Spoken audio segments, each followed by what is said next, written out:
Hi, everyone. I'm Erica Malinowski, no W, no relation, co-president of Soma Action. And with me today is also my co-president, Allison Posner, who we'll be hearing from later. Soma Action is a grassroots organization dedicated to driving progressive change. And as part of that, we put out a voter guide for every election, interviewing and evaluating candidates about their support for the issues our committees are working on. Please note that our questions are restricted to the areas where our committees are active, so there are some important issues we don't cover, and we hope that voters will seek out candidates and learn more. So today we are joined by Justin Strickland, a candidate for New Jersey's 11th Congressional District. Justin Strickland, thank you for joining us. Thank you I'm for going to having me. toss it over to you to please introduce yourself and tell us why you're running for Congress. So my name is Justin Strickland. I'm currently a councilman in Chatham Borough. I uh, I'm originally from Texas, but I live in New Jersey because I think New Jersey is the greatest place to live in, and I'm never leaving. I was a young man in Texas, and I grew up incredibly poor. And my family lived paycheck to paycheck. We didn't have a working car for roughly half my childhood. We didn't have health insurance. We were really poor. And at 18 years old, I had to be 100% self-supportive. And I went to Texas A&M University, and I had to get a job. I had to work. I had to go to school. I had to take student loans out, and I had to make it. And after I got out of the military, after I got out of A&M, I went to the military, and I joined the military because I wanted to do my part. Uh, we live in a country that we have because of the sacrifices of the men and women who've served, and I wanted to be able to honor their commitment, and I wanted to earn it myself. And so I joined, and I was in the military from 2003 to 2008, and I was a platoon leader in Baghdad for a year, and I also was on a special 11-man team up in Mosul for a year, living and working with the Iraqi infantry. It's like a special forces team. And after I got out of the military, I moved to New York City. I was in the city for a couple of years, and then I felt the need to want to continue to serve like I'd served when I was in the military. So I got a job in Washington, D.C. I moved to D.C. and I worked out of the Pentagon. I'm an ex-Pentagon official doing economic development in the Middle East and Afghanistan. I went back and forth. I traveled to Afghanistan 16 times. But then I said, I want to settle down and put some roots down. And I moved back to Texas. Um, but I didn't stay in Texas because I was drawn to the Northeast. And the 8 years I was away from New York City, I was in either New York or New Jersey every single month for 8 years of my own dime because I just loved it here. And so I choose to live in New Jersey because I think it's the greatest. Um, like I said, I'm a councilman now, and that's my bio, so to speak. I've worked for many Fortune 100 companies in management, mostly in the IT side. Um, but what I really want to highlight about my candidacy and why I'm running is we really need a representative who has achieved the American dream and is going to fight for the American dream. I think we have too many millionaires in Congress right now. Over 50% of the members of Congress are millionaires. They don't know what it's like to be a regular person. And I know what it's like to be a regular person. I'm not a millionaire. I uh, I feel like I'm a man of the people because our campaign is a campaign of the people, by the people, and for the people, because we are made up of all volunteers. Yeah, I know it's unheard of, but we don't pay anybody in our on our campaign. It's people who believe in our policy and the ideas of what we're trying to accomplish and help the entire country on. We have a staff of 30 people working tirelessly to make sure that we can get, help for the people in New Jersey and all of America. And um, uh, sorry, I lost you for there for a second on my Zoom. Can't see it. Sorry, sorry We about still that. hear you. Um, um, but why did they support what we're doing? Because a lot of candidates will talk about being the grassroots candidate, but the grassroots candidate, in my opinion, is somebody who's been with the grassroots uh, and stood side by side with them. I'm the only elected in all of CD11 that has consistently been to all these grassroots events. I'm a member of multiple grassroots organizations. Lantern League, Visibility Brigade. I attend Montclair Sundays. Like I have been with the people, and I'm standing with them. And as a result, the grassroots folks are our entire team. So I think it's very important because right now we got a lot of people in this race, and we need people who know how to solve the problems that are facing America.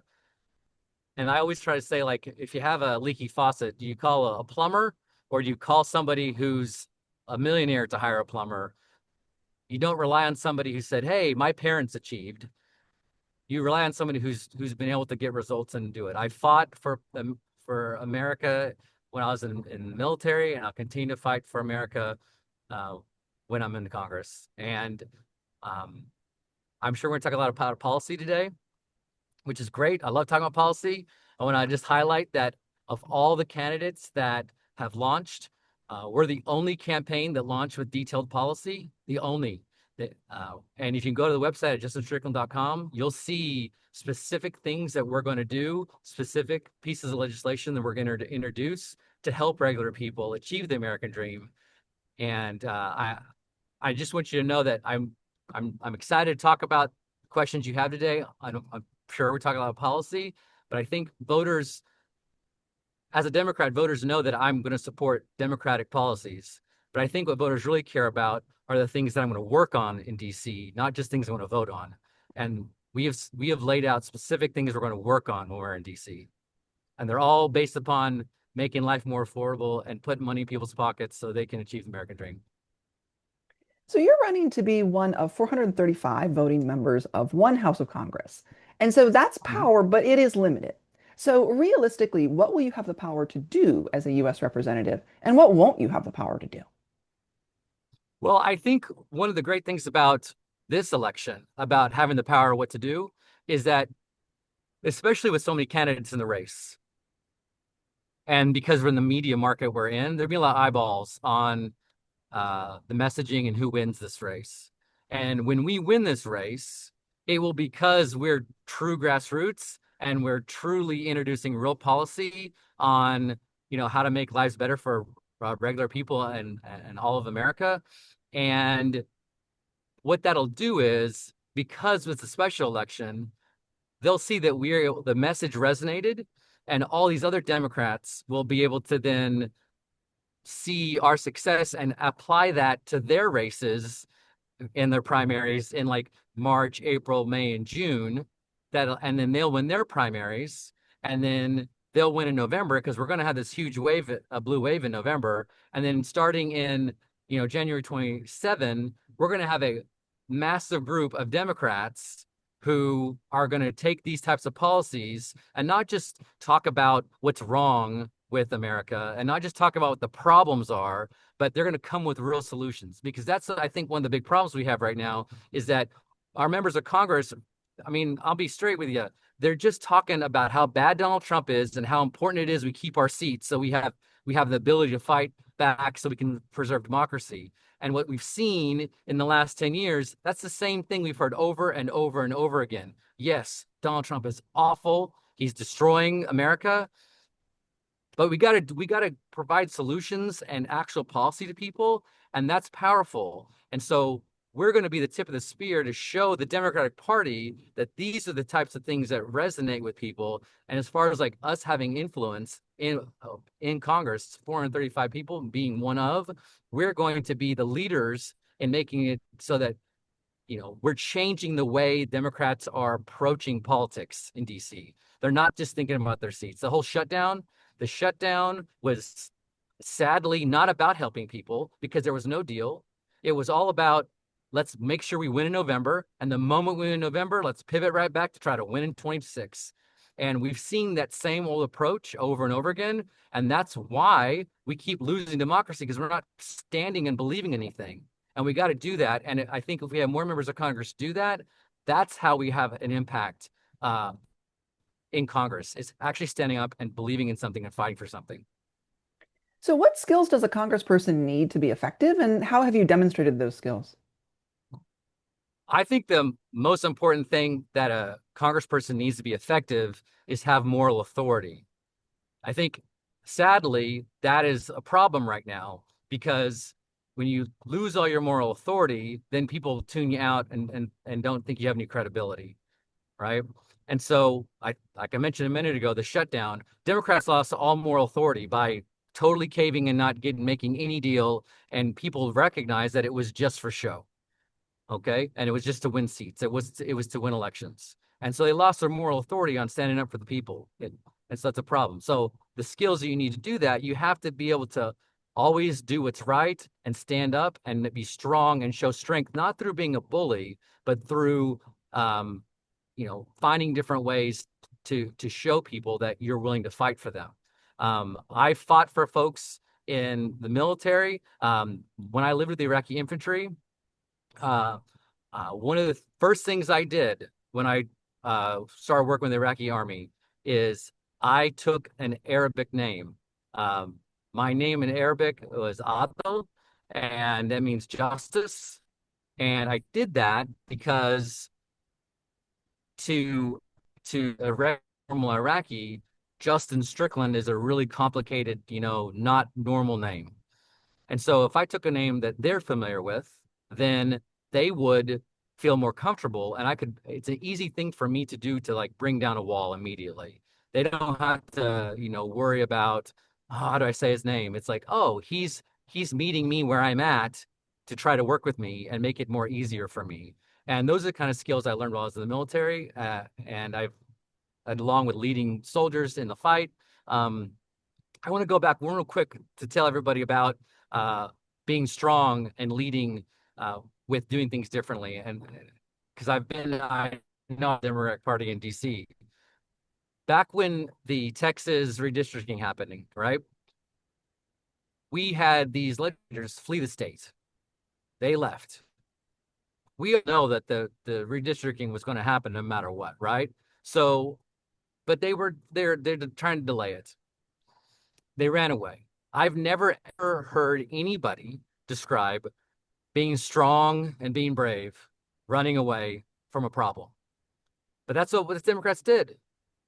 What we should have done is we should have had the state chair call every county committee chair in the entire state of Texas, told them, call up as many Democrats in your county as possible, tell them to be at the Capitol in Austin in 5 days, put 10,000 Democrats on the Capitol, line up all those legislators that ran away at the front door with all those Dems behind them and say, you know what?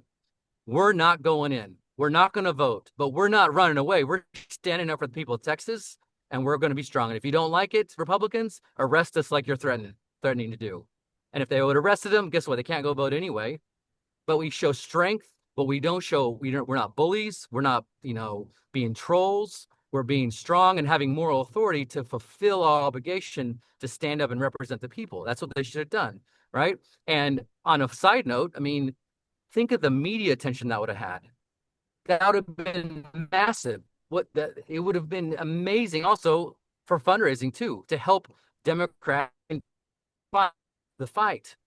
So these that we have to do to influence things. We have to think outside the box. We got to make decisions that show strength, that are new and innovative. And if we don't, we're a democracy. So often in politics, donors, political bosses, and other people with power will try to persuade you to prioritize their interests over those of your constituents. This could be by making you dependent on their money, having control over your career, or simply building relationships that make it hard to say no to friends. What have you done or will you do to keep yourself free of these entanglements and protect against them unduly impacting your judgment? So I was breaking up a little bit for a second. The question was, what will I do to make sure that there's no undue influence over my decisions? Yes, from donors, party bosses, or friends even. Well, the great thing about our campaign, because we're a grassroots campaign, we're not taking any super PAC money. We don't have a PAC, like supporting us like you have like a lot of the big campaigns. Um, I understand the gravity of the role, and I've had many times in my career be it with the Iraqi, we were working with the Iraqi army. I put my life at risk because I fought against corruption in the Iraqi army, not even our country. The leaders were taking the soldiers' salaries, 5% off the top, and put it in their pockets. And I fought for those soldiers so they could have more money in their pockets to take home to their families. I didn't have to do that. You know, I'm a big believer in, you know, not Congress people not having, stocks. Um, no, like everything needs to be transparent as possible. And this idea that money has such a powerful influence in our elections process is really, really awful because, then all you're doing all day long is just raising money and not representing the people and working on policy and trying to make a difference. And so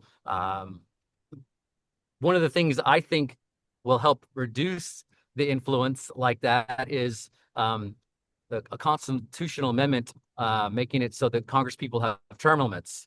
And when I launched my campaign on that night, I signed the pledge to support a constitutional amendment to create term limits for Congress people so that they can't be there forever. And that's another way to like make it so that the influence of others isn't impacting you because you have a short amount of time to get stuff done because you're being gone then. So you're not thinking about self-preservation because you have a finite time to be there. And so I thought it was very important for people to know that I'm not there I'm not wanting to go to Washington to be there for 20, 30 years. I'm going there to get work done. And I think that is a key element of not being influenced by other people telling me what they should do. I'm just going to do the right thing and act with moral authority, like I mentioned before. So, no one's perfect, but we are looking for leaders who create a culture that holds themselves and those around them to high standards of responsible and ethical public service. So, for any leadership position that you've held, could you think back to times when you realized, like, oh, there's a risk here that either me or my staff, might be tempted to abuse power or behave unethically or anything like that? What measures did you put in place to prevent that from happening? Or if someone did slip up, what did you do to correct it as quickly as possible and make sure it never happened again? Yeah. So when I was working in the Pentagon, we were actually a very high level group that we had a lot of money at our disposal, actually. And so because we needed to have results rather quickly because things weren't going well in Afghanistan, especially at the time. Um, the expectation was that you got to do a lot of work fast. And so one of my roles was that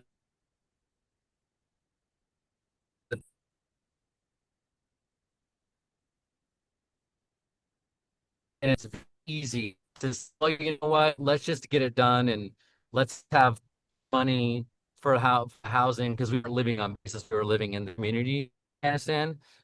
It's better for the locals to come to a house than to a military base.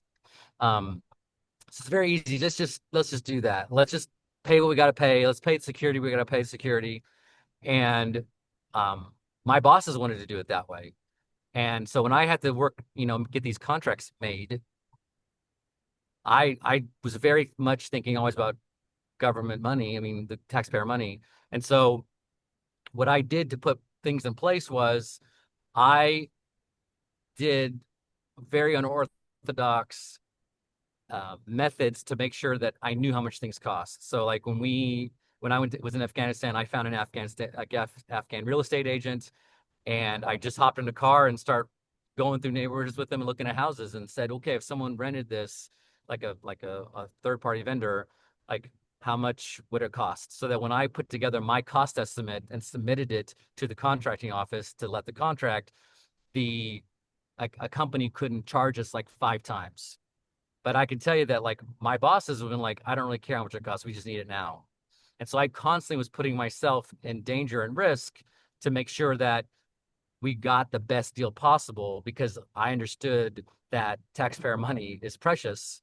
And I did that with security. I did that with all you know, I was in the financial uh, area of the economic development as well as energy. So I constantly was scrutinizing and making sure that when we were putting together our budgets and our plans, that we were not sacrificing our integrity our fists in order for a short-term gain or a short-term reward. So off the top of my head, that's my answer. Thanks. So now I've got a set of big picture questions, and then I'll toss it over to Allison to do our issue area specific ones. So, our assumption is that we're in a time of authoritarian takeover. Instead of politics as usual, we need to draw on a much deeper set of strategies that nonviolent civil resistance movements around the globe have used to reclaim their government when the ruler tries to insist that they get to do whatever they want with all the power and the money. So, first part, do you agree with this assessment? And if so, what do you think needs to happen to get us to a place where we have a healthy and functional democratic government? Yeah, I agree with the assessment. And I think what we need to do, and I think that's why the grassroots has been so effective and powerful right now, is we have to get out and be very visible. And that's why I love Visibility Brigade. That's why I love the Lantern League. I love all the No Kings rallies. I was fortunate enough to get to speak at the Denville No Kings. We had about 2,000 people there. It was amazing. It's a super red town. I think we need to be in the towns that are more red than blue because we're getting the message out. I think we also need to like be patriotic because we are standing up for the Constitution. We're standing up for democracy. And it does bother me that we have Democrats who shy away from the red, white, and blue. I mean, I swore to defend the Constitution as a member of the military and, as a councilman. And like, we should be very, very proud. We're the true patriots. We're the ones out there at No Kings. We're out there on the sides of the roads. We're waving flags. And these types of activities, I think, are very, very powerful. I just think that in this modern day of having to meet people where they're at, you are putting yourself out there, and the people who are doing that are super brave, and we need to do more of that, and we need to encourage people. I mean, I know that it may not sound popular to say, but I think we need more people on the side of the roads with signs and flags than knocking on doors. I think people are wanting to be having a community, and that's the thing about these grassroots groups. They form a community. And if you've ever read the book Bowling Alone, and there's also a documentary based upon Bowling Alone called Join or Die. You can watch it on Netflix. It's all about the power of civic engagement that promotes democracy. And ever since the 1950s, all our areas of civic engagement, being, religious, be it government, be it like the Boy Scouts, the Girl Scouts, all these groups have lost their membership. That's been down tremendously. And it's no surprise that our democracy is weakened. And that's what the premise of Bowling Alone is. And what these grassroots groups do, and these events like coming together on the side of the road do, they by itself helps protect democracy from the scientific study that shows that joining and being a part of community is good for government. So that's what I think we should continue to do. We should promote those things. We should we should get our friends to join us against things like Fox News and these other echo chambers, because when these groups, like, you realize you're not alone, and when people are driving by, they realize they're not alone, and it shows there's a lot of power there, and that's where I think we really need to put our focus on. And you spoke already to some of what you've done with regards to that, but what would your role as a representative be As a representative, be for promoting in democracy? relation to I'm going to tell you, when I'm elected, it's the 11th, I'm going to still be on the side of the road, on Visibility Brigade and Lantern League, all that, because we need the elected leaders to be leading from the front. We have too many times, we hear our elected leaders say, give us money, you know, knock on doors, and call your representative and let them know. I mean, people need actions, and you need to be in the fight with them. When I was in the military, when you're a platoon leader and you're in a patrol, you're in a convoy, that platoon leader is in the front vehicle. Leaders lead from the front. Leading from the front is not sitting in Washington fundraising all the time. It is being in the trenches with the people, doing it with them. And like, I just think that like, if you had your elected leaders out there with the people, that would promote it. Other people want to come out because it's like, oh, this person's not, this leader's not scared to put themselves out there like that. We need to think of different ways. And another example of different ways of how to promote democracy and truth, which is super important, is let's just take like what happened with Senator like Merkley, the Oregon senator, right, with Portland. What did he do? He had the fourth longest filibuster to in order to support this idea that like Portland's not a war zone. That is an antiquated 50-year-old idea that really doesn't move the needle. It doesn't get the press, right? And so what should have happened, if you ask me, you should have gotten all 48 Democratic senators on a plane, flown them to Portland, and had them pull out all their phones and walked around and shown them in unity together that, Portland's fine. And so that's how another way you could promote democracy, because now you're taking these elected leaders, they're putting boots on the ground, they're leading from the front. And again, like this is think about the fundraising that you could have done from an event like that, that could have then helped, you know, fund and promote more grassroots groups, more grassroots activities, because people people join things when they feel like they can connect with things and it's like people like them. And we need our leaders to be leading and be like them. Right now, our leaders are too much like celebrities. I mean, again, like we've idolized our political leaders. Like, oh my God, they're this like super cool, amazing person. I got to get my picture with them. Like, let's make them be regular people who are leading and in the trenches with our folks to fight for democracy and make a difference in the community. So, one of the reasons that we feel our country is so vulnerable to authoritarianism right now is that we have spent decades concentrating wealth in the hands of a few, while ordinary people become less and less able to meet their basic needs. Yeah. So, obviously, you don't have the power to single-handedly change that once you're elected. But what do you think we should be working toward in terms of ensuring that everyone can meet their basic needs and wealth isn't too concentrated? Well, see, that speaks directly to the policies on my website. So all my policies are about meeting those basic needs, right? So basic need number one that you'd start out when you're young, being able to afford to go to college. We're going to cap college tuition for public institutions. It's to me, it's criminal that a taxpayer-funded university allows someone to come out of their school with $125,000 college debt. That's crazy to me, you know? And so we're going to cap the tuition so that that doesn't happen. And the second or third order effect of that is we kept that tuition. They're not coming out of school with tons of debt. And if they're not coming out of school with tons of debt, now they have money in their pockets to be able to save for a house, to be able to save for a car, maybe take a job that maybe pays a little less because they want to do the altruistic thing. Because right now, the real problem is these private loans. These private loans, the average interest rate on a private loan is 9%, and you can only take out up to $56,000 in 4 years at a federal loan. So if they're coming out with 125, it's the private loans that are killing people, and they're gonna they start paying those back, and it's like $900 to $1,000 a month, so they can't save for a house. So we're gonna directly impact that. And then all our policies do that. When you want to save for a home, we're not going to make you have to put 20% down, because like right now you have to put 20% down or you have to pay PMI. Well, as a veteran, I qualified for a VA loan, so I didn't have to put 20% down. And in New Jersey, that's huge, because what the average house in New Jersey close to $650,000.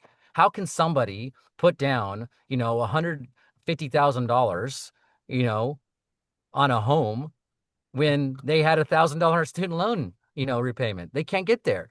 Yeah. The average home buyer now, I think we just recently saw on the news, is like about 40 years old. And then how does that affect their families? I mean, like starting a family, we're going to introduce a child care coupon. If you have both parents working, or if you're a single parent working, we're going to give you a coupon for up to $25,000 a year to pay for your childcare. Again, this is money in your pocket that allows you to now take that money and put it in the economy, make the economy work better. And you're not putting your money into a small concentrated group of financial institutions, because that's what happens with the student loans. That's what's happening with these loans for the homes, right? This gives you money back in your pocket so that you can directly achieve the American dream and have a better life. And lastly, on that, with the wealth thing, we're going to focus on the public option, and the public option is something that was long overdue, in my opinion, because back when we did the ACA, we were talking about either public option or ACA, and we went to ACA, and that was because it's a good first step. But 15 years later, we've made no steps towards a public option. And if we do a public option, then that'll help drive down our healthcare premiums because there's competition. And we need to give people relief in the world of healthcare. And that affects everybody. And so these things to make life better for folks, these are financial things. You can learn a lot more about details on them on my website because I have them in great detail. I hope you guys get a chance to look at them.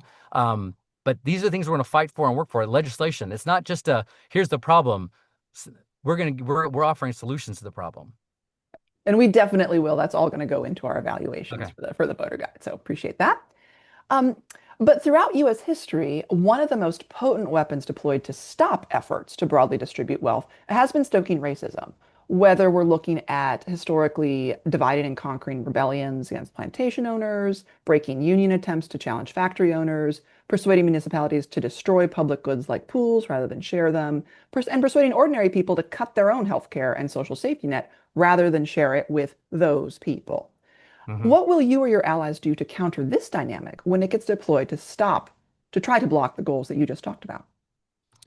Yeah, I think the number one thing I learned when I've worked internationally and especially in the Middle East, because it was such a different culture than ours, is that we are all unified with this understanding that we care about our children, our moms and dads, our families. Everything else is secondary. We care about our families. And I think if we start framing everything under this idea that, we're all human beings, we're all people, and we're caring about our families, our kids, our parents, I think that's a starting point. Because what we try to do sometimes is we try to say, well, it's good for the economy. And I know I said that a minute ago, but if we're going to really frame it so we're combating what you're talking about, we got to put it in a way that really affects people and hits them in their heart. And their heart is their family. And I think most folks, if you put it in that context for everybody, they soften a little bit. And going back to what I said before about being at the tip of the spear and like being out front, the, if you are with the people and you're talking to people, then they're going to listen to you if you're out front. And so I don't know if you guys saw, but Bernie Sanders did this tour where he went to all these states. And I don't know if you saw the clip of him in West Virginia, super red state. And he was talking to all these West Virginia voters, and a lot of them were Republicans. And he just sat down and talked with them. He didn't judge folks, and he put it in context of how does it affect their everyday lives? How does it affect regular people? And they all said to him, you're nothing like I saw them talk about you on Fox News. And the thing is, he got out there. He put himself out there. He didn't sit in Washington. He went and found a way to connect with regular people. And that's what I'm going to do is get out there and be with the people and not just be like, well, I gotta, be in DC and raise money and do all this stuff. Because at the end of the day, I believe that the people are going to be the ones that are going to keep you in your seat, and if they don't, because they don't think that you're fighting for the right things, that's okay. Again, I'm not there to go there forever. It's not a term limits thing. I'm there to fight for people, and I can't do that unless I'm with them. And I think that's how you do it. You got to be with them. So, another major barrier to progressive change has been the right wing exploiting people's fear of being harmed, particularly their fear of experiencing violence in their home or community, to scare voters away from inclusive policies. And so, to counter this, we feel like we need to adequately address people's safety fears, which makes sense. So, Hmm. what do you think works to keep people safe? And what do you see as the federal government's role in promoting that? That's a good question. I'm actually never thought about it. I'm going to do my best right now to answer that.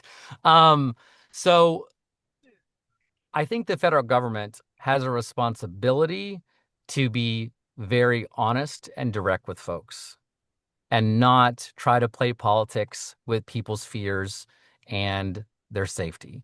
Because uh, I'm a liaison to the Board of Ed um, in my Chatham Borough Council capacity, and I've learned a lot from being in that role. And the superintendent was Dr. Michael Asusa. He left Chatham recently to go to be in Princeton. He used to say that the number one priority for all his students every single day was safety. It wasn't learning, it was safety. And then he said the second best one was mental health. And then he said the third one was learning because he said if you don't feel safe and you don't have a good mental health, you can't learn. And I think that the role of the federal government is a lot like that, right? They need to make you feel safe. They need to be concerned about your mental health. And then they need to start talking about like what, the federal government can do for you. And so to answer the question, that's where I would say the role of the federal government is. And then so like, how do you do it? I think that you do it first and foremost by stop playing politics with people's lives and just act with moral authority. I mean, I think about an example, policy example that I feel that we play politics with people's lives is Social Security. I mean, both Democrats and Republicans will talk about how like Social Security is running out. We got to we got to protect Social Security. But but but none of them tell you that we raise the cap every year. We raise the cap every year more than just the inflation. We raise it to pay for Social Security. And that's a fear thing. We talk about fear. People are fearful when they feel like they might not have their Social Security. They may not have the ability to, pay their bills. And we gotta stop using things to help get us elected and start focusing on things that actually help people. And to use Social Security as another example, one of the policies we have that I'm very proud of I'm very proud of it because I thought of it 100% by myself. And that is, we're going to extend Social Security for 2 years after a spouse's passing. Right now, many seniors realize, but not a lot of young folks realize that a married couple, say they've been married for 50 years, as soon as one of them passes, the other one only gets one Social Security. So you could all of a sudden lose $2,000 to $3,000 right off the bat. Boom, right after your loved one passes, the most vulnerable point of your entire life. If you've been with someone for decades and all of a sudden now you're down $2,000 to $3,000 a month, think about the change. Can you pay your property tax? How can you pay your bills? Maybe you weren't the partner that was responsible for the bills, but now all of a sudden you're thrust into it. We're going to introduce legislation that gives a 2-year grace period that allows you to collect your Social Security for those 2 years after the passing, so you can get your affairs in order, you can grieve, and you can get back on your feet after such a tragedy. And people have asked me, well, how are you going to pay for that? There's a Social Security cap. We'll just raise the cap enough so it can pay and take care of these seniors that have worked and contributed to our society for decades. I think it's the least we can do, especially when it's their most vulnerable time. And how do we counter attempts to use fear about safety to justify harm against immigrants, trans people, people of color, and other vulnerable groups? I think we have to be very vocal about it, first and foremost, that we're not going to stand for it and that we're going to stand up against anybody who does, you know, promote violence or, hate towards, groups that are disenfranchised or are at risk. First, I'll be very, very uh, vocal. I said second would be visible. So I think it's important to, be in these areas that have had ICE raids. It's very visible to stand with the LGBTQ plus community, and say, I'm with you. And I think the most important thing for for a representative to help the groups that are fearful that are being targeted is you have to talk with them and say, how can I best represent you? Because the one thing that I don't necessarily know if all Congress people do enough of is just say, hey, I don't know the best way to be an advocate for you. Help me understand how I can best be an advocate for you. And the thing is being an advocate for, a certain group, be it say it's a minority group or a religious group or LGBTQ plus, it's not the same way. And so it's really important to reach out and say, how can I be an advocate for you? What actions do you think I should take in order to make it better for you? Okay, and now I'm going to pass over to Allison to ask the last handful of committee-specific questions. Thank you. Could you tell us about times where you have supported immigrants, even when doing so was risky? Well, I would say that I have been I've always been very involved in all the protests that um, are in support of immigrants, and I can remember back when Donald Trump first did all his executive orders in 2017 that were banning, Muslims and different groups from different countries. I was always out in the front lines to try to have a voice with the people to say, hey, this is not, we're not going to stand for this.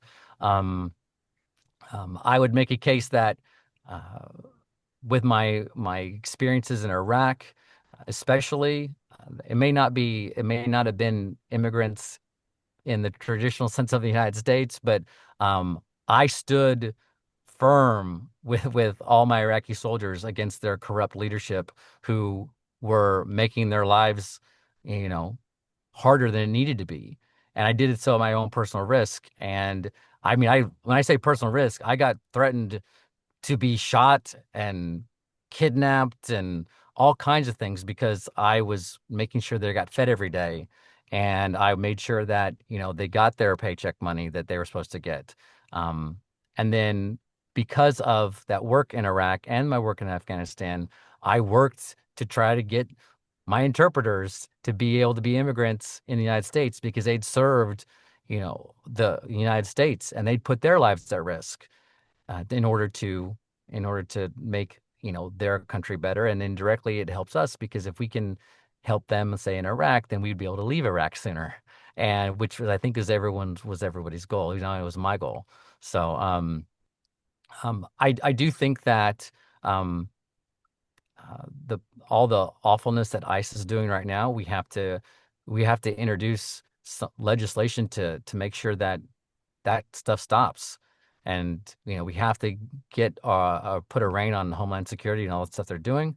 And uh, I know I probably sound repetitive, but I want to be with these groups who are the grassroots groups in the district that fight back against ICE and be with them and then be their advocate in DC. And I'll introduce legislation in order to help make sure that, our communities are safer and not there and these communities aren't living in fear.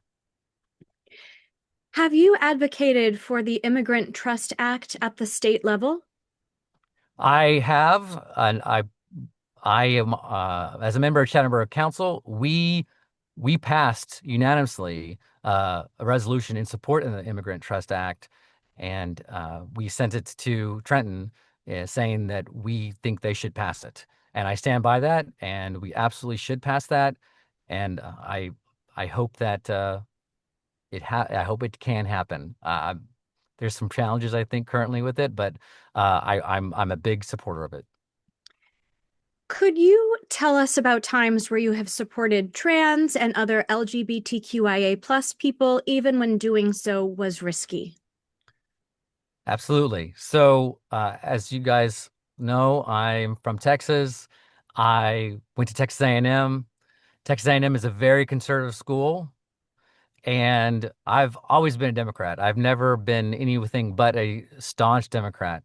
And when I was at Texas A&M back in 1998, I was a big advocate for marriage equality. And I would have conversations with people. I had debates with people about how I just didn't understand why two people that loved each other couldn't get married. And it was not popular on my campus at all. And I was a massive advocate for that. And I'm glad that we are in a position now where, it doesn't seem to be quite the hot issue anymore, even though I know that there's potential risk coming at the Supreme Court. But I think the society is, seen the light on that one. But it was something that, I did back when it wasn't popular to be an advocate for it. And I I continue to support all pride groups. Pride Month, I go to all the different pride events. Um, on regarding trans folks, uh, I just think that, like, we have to have so much empathy for transgender folks, because they a lot of times they live the most of their lives like hiding, and they don't get to be who they are. And I just can't think of a sadder thing, that, like, I would not want people to have to live that way, and I think people should be celebrated for who they are. And as a member of Congress, I'm going to make sure that, the members of the trans community, especially in CD11, and as much as we can, the whole country, can be seen see themselves, and be protected, and, you know, be able to have the same rights and privileges as all of us. Could you give examples of when you have prioritized climate action, even though there were competing priorities? Um, we we have we have passed a few climate resolutions as a Chatham Borough Council. I'm not going to, try to, you know, tell you some things that I've done with climate action that I really haven't done. Other than that, um, I support all the policies that the Democratic Party supports for climate uh, action. Uh, Climate change is a real problem. Uh, you'll always have my vote in supporting policies that address climate change, and I will be an advocate for climate change. Absolutely. How have you prioritized diversity, equity, and inclusion in your own organizations and more broadly, even while it's been under attack? So, in my own organization as Chatham Borough Council, we have a very strong DEI committee, where we have different events throughout the entire year that we promote throughout our entire community. And I make sure that, I promote and I attend.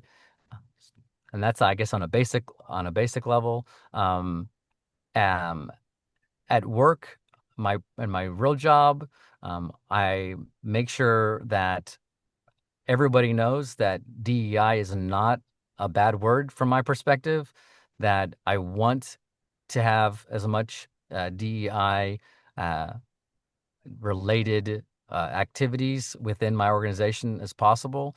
Um, when you work for a big corporations, they always have like these different like resource groups that promote DEI, like a women's group or a different, minority groups. They often include the veterans groups in that as well. I've always been a member of the veterans group, and I've been a leader in the veterans group, which makes it possible for me to partner with the other groups in the companies to do events together. And so I've done a lot of that, and I continue to do a lot of that. And I think at the end of the day, one of the things that is important to me to share with folks is that I support all the Democratic policies and background beliefs that we hold true. But I do think that sometimes we have so many that we have to get more laser focused as a team, right? So, like, for example, Allison, you could be the leader, and I can support you in this in one initiative. Erica, I can support you in this initiative. You can be the leader in that initiative, because I think if we all try to be the leaders in that initiative, then we have like 50 initiatives to be the leaders in, and then nothing's going to really get done good because we're all spread too thin. but we should have a strategic plan in which, say, the three of us each take three of them and we all become the leaders on that. But we know we're going to support each other because we're on the same team. We're all Democrats. What do you support doing to make healthcare accessible and affordable for everyone, including vaccines, contraception, abortion care, and gender-affirming care? Well, we definitely need to make sure Planned Parenthood is fully funded because there is so many positive benefits of Planned Parenthood. I think that we need to really make sure that uh, everybody in this country has uh, healthcare. It's available to them, and that's why I'm going to introduce the public option legislation so that we can make sure that everyone has healthcare and it's cheaper. Um, when it comes to in when it comes to healthcare, I don't think the government should be telling anyone what they should be doing with their bodies. And that goes for women, that goes for, gender affirming care. It is not the place of the government to be telling somebody what their health should be or should not be. And so I'll be a strong advocate to make sure that the government stays out of that and it's between the individual and their doctor, because the doctors are the professionals, not the government, especially with healthcare. Is there anything else you'd like to mention that we haven't covered? Man, I love that question. That's a question I usually ask at the end of my interviews for folks. Um, I would say, uh, I just think that we are in a moment right now in this country that we need new types of leadership. We can't do the same old, same old. We have to be able to change and adapt, and we have to start choosing leaders who are going to be willing to do that. We can't go back to the same old types of leaders we've had in the past. We can't, continue to, follow the same practices over and over again. We Because if we do, we're going to lose our democracy and we're going to not be able to have the same kind of country that we had before. We have to stand up for the Constitution, and we have to put our faith in the people. And I think too often our elected leaders in DC, they failed us. They just have, because if like, and I'd say our Democrat leaders have, because if in DC, because if they hadn't failed us, we wouldn't be in the situation with Donald Trump. And we need to fight Donald Trump, and we need to fight it, in a way that's different and new. And, and that is just being with the people and not just focused on, keeping your seat, working for the people and making a difference in their lives, because the regular people, I believe, will take care of us. And it's the regular people that are going to save democracy, not the people who sit in the seats in Washington, D.C. Thank you so much for joining us today and sharing your vision for New Jersey's 11th Congressional District. On behalf of all of us at Soma Action, thank you so much. Thank you, guys. And I want to say thank you, thank you, thank you. And I have a wonderful, wonderful rest of your day.